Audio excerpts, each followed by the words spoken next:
Welcome again for the Daily Bread Bible study. We are looking at Numbers chapters 27 through 29. This is for day 49, Tuesday, February 18th, 2020. And we have a lot of instructions today. I'm going to briefly go over the instructions concerning inheritance around women, instructions concerning offerings, instructions concerning Moses' successor, but then spend the bulk of the time talking about instructions concerning trust in God as it relates to Scripture. So let's dive right into it to get into the meat of what I want to talk about, which is just a small portion of the text today. So we focus on instructions concerning inheritance of women and a rule deriving from a specific circumstance. They're worried about continuing Manasseh's inheritance through the daughters of Zelophehad.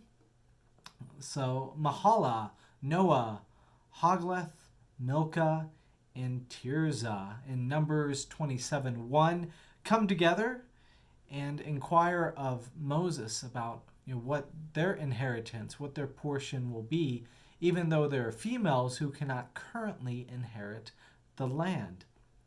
And so Numbers 27:8 says, "You shall also say to the Israelites, if a man dies and has no son, then you shall pass his inheritance on to his daughter." So a daughter will be able to have inheritance, which is pretty progressive in their day and time, which women didn't have much rights at all, but they want to keep the line going, and so a daughter could have inheritance. But it also goes on and adds some more insight and rules for what happens if that circumstance and criteria cannot be met.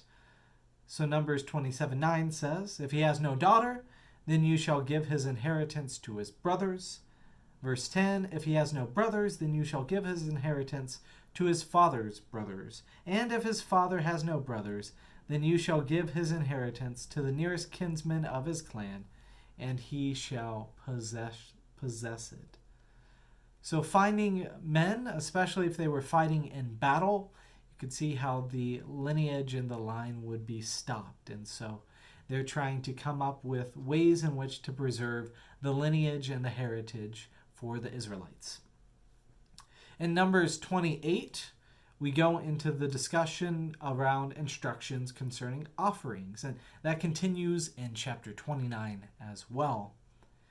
Numbers 28, we see daily offerings, Sabbath offerings, monthly offerings, offerings at Passover, and instructions concerning offerings at the Festival of Weeks.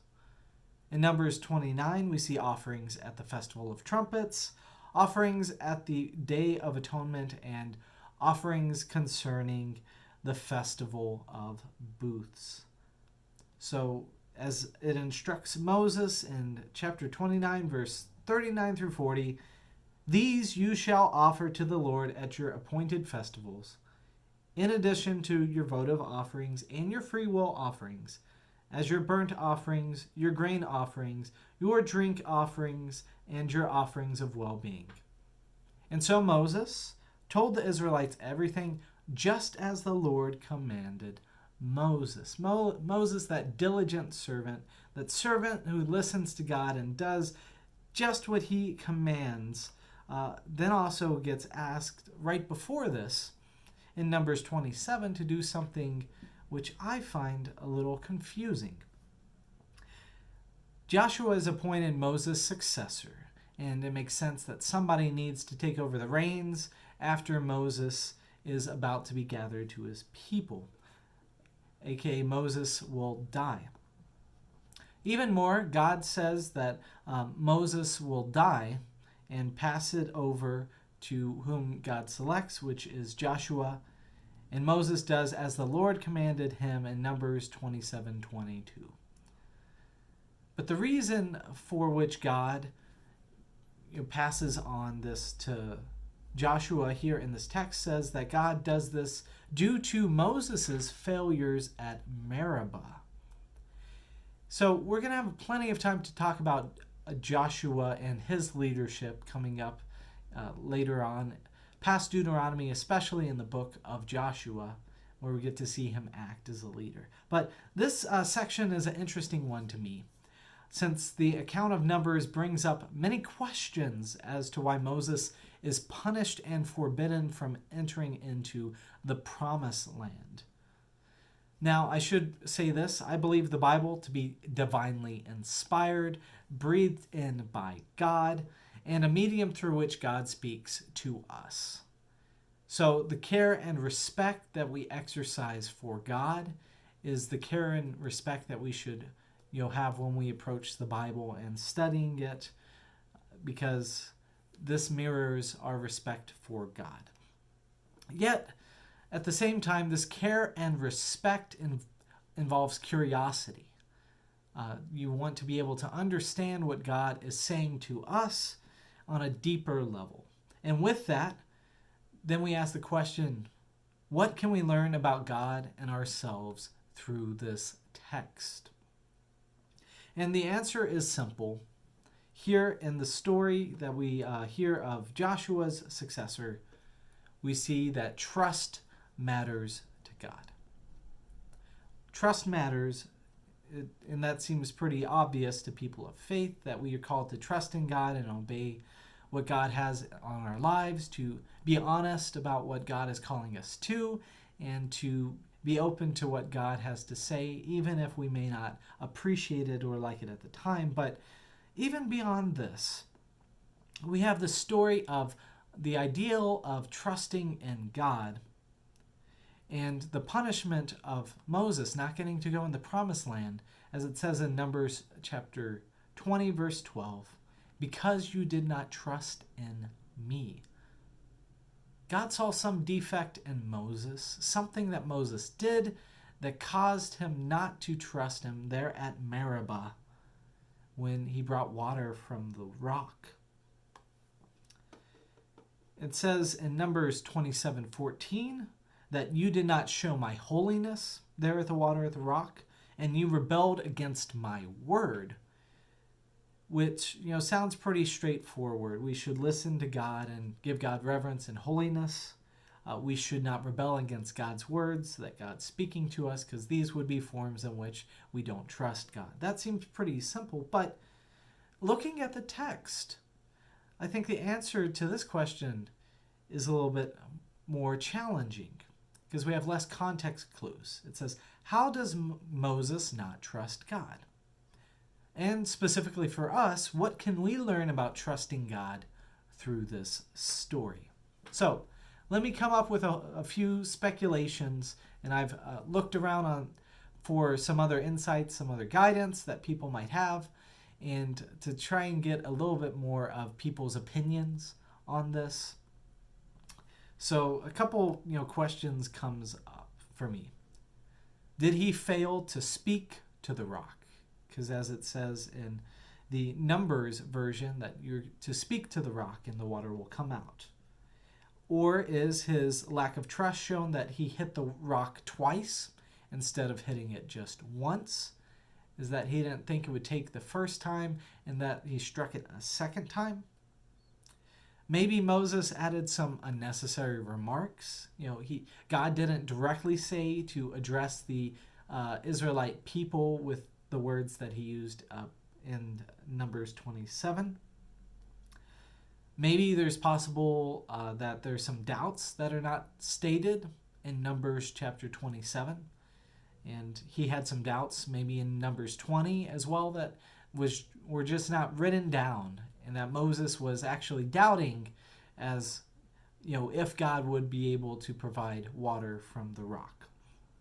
Or maybe even it's a whole body of work. Maybe God is resentful for Moses and his previous leadership choices that he's made throughout this whole circumstance and this time with him. After all, Moses did a lot of questioning of God's motives and a lot of giving it back to God and saying, well, God, I don't know if you should do that.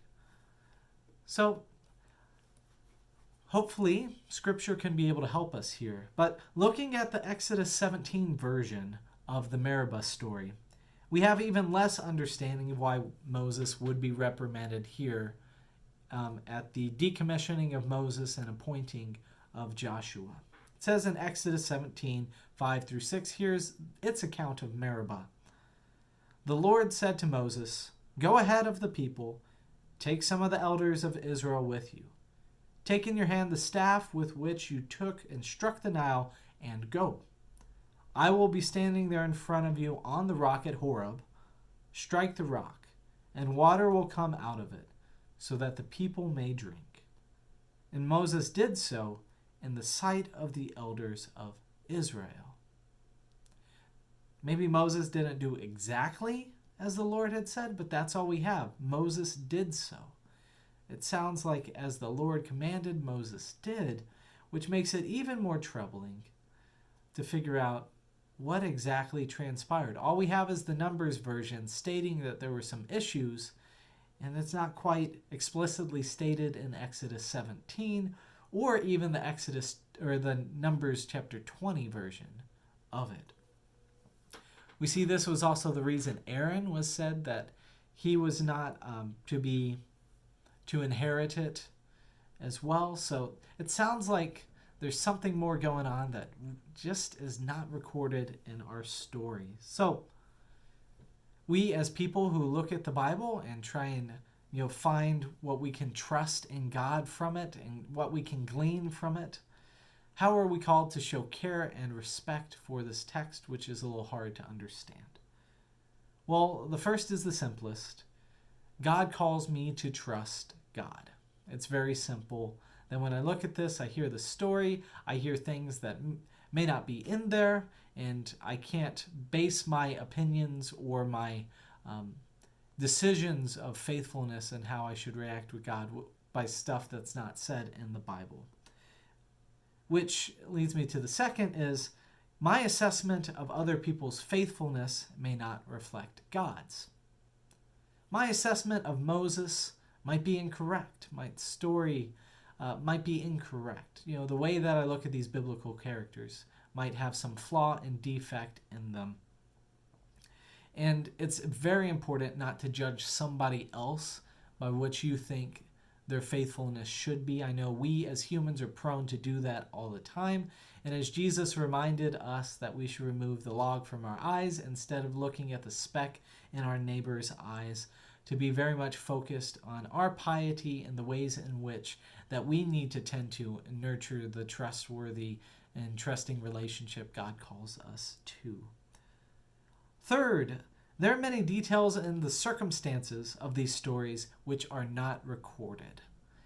The Bible mentions that. We have it in Jesus, in his Gospel of John, mentions that all the different stories they could tell about Jesus would not even fill all the pages of all the books. It just couldn't contain all of the wisdom that God would have for us through the story of Jesus. So we're called to just be patient with their circumstances and to realize that they wrote down what they thought was the most important and valuable for us to hear. And then the fourth is kind of connected with that assessment piece, is that human speculation has its limits, which is why non-biblical sources should be secondary. Even this Daily Bread Bible study, this recording that I'm working really hard to be able to create content and to reflect and to be concise and give you insight into the text, even this is secondary to actually reading the story, because the way that God moves through it and shapes and forms you through reading the sacred text is what faith in God is all about. So I hope you were able to glean some knowledge. I hope that you are wrestling with this as well, and may you be blessed as you are diving into what God's word is saying in your life.